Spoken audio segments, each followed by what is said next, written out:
Инузбек Евкуров и Равиль Гайнуддин приняли участие в культурно-благотворительном проекте «Шатер Рамадана», который состоялся в этом году в Москве, кстати, уже в 13-й раз.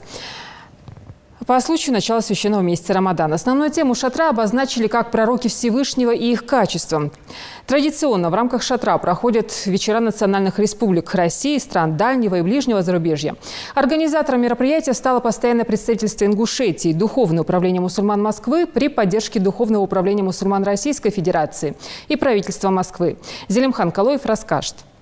На мероприятии собрались сотни людей. Среди них члены Государственной Думы, Совета Федерации, представители правительства Москвы, религиозные и общественные деятели. Мероприятие началось с официальной части. Поприветствовать собравшихся вышел глава Ингушетии Инузбек Евкуров, отметив, что шатер Рамадана традиционно собирает людей самого разного статуса, разных национальностей и вероисповеданий. Я сегодня хочу всех нас поздравить с этим священным месяцем, пожелать нам сил, терпения, не только духовного, душевного, не только вытерпеть голод или жажду, а сил и терпения в душе, в чистоте, помыслами, поведением пронести вот эти дни этого месяца.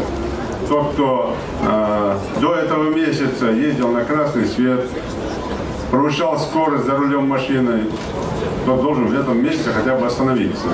Я, выступая в мечети, в Назране говорил об этом. Тот, кто пил, я имею в виду спиртные напитки, конечно, лучше вообще не пить. Но если он не может без этого, вот тогда воздержись в этом месяце. Тот, кто курил, лучше, конечно, не курить. Но кто не может от этого без этого жить, в этом месяце воздержись. И если он это сделает, Аллах даст ему силы дальше не продолжать это. Потому что это будет та благодать, которую Всевышний даст ему именно в этом месте.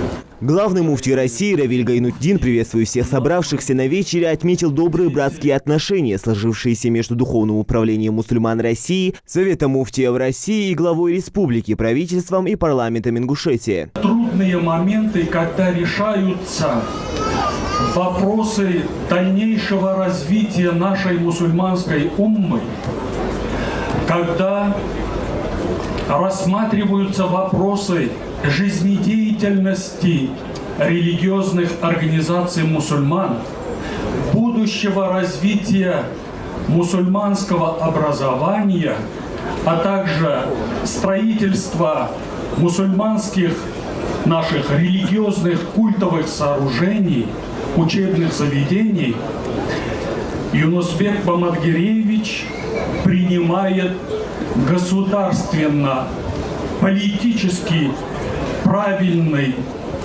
подход и решение и оказывает помощь высшему мусульманскому духовенству в отстаивании интересов, прав и свобод верующих граждан Российской Федерации, мусульман нашей страны. Инузбек Евкуров в рамках шатра Рамадана вручил Равилю Гайнуддину юбилейную медаль 25-летия Республики Ингушетия и поблагодарил за усилия по укреплению национального единства и духовного возрождения народов. В связи с 25-летием образования Республики Ингушетия юбилейной медалью 25 лет образования Республики Ингушетия награждается Гайнуддин Равиль Исмаилович, председатель Совета муфтиев России, председатель Духовного управления мусульман Российской Федерации.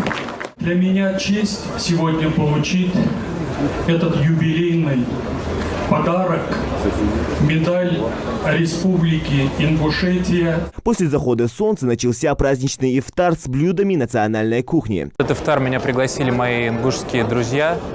Это первый мой пост вообще в жизни, который я держу. Будучи русским православным человеком, решил пройти это испытание вместе с моими братьями и сестрами-мусульманами, для того, чтобы продемонстрировать наше единство. Гости были в восторге от ингушского гостеприимства и от щедрого угощения. Зелимхан Калоев, Новости 24.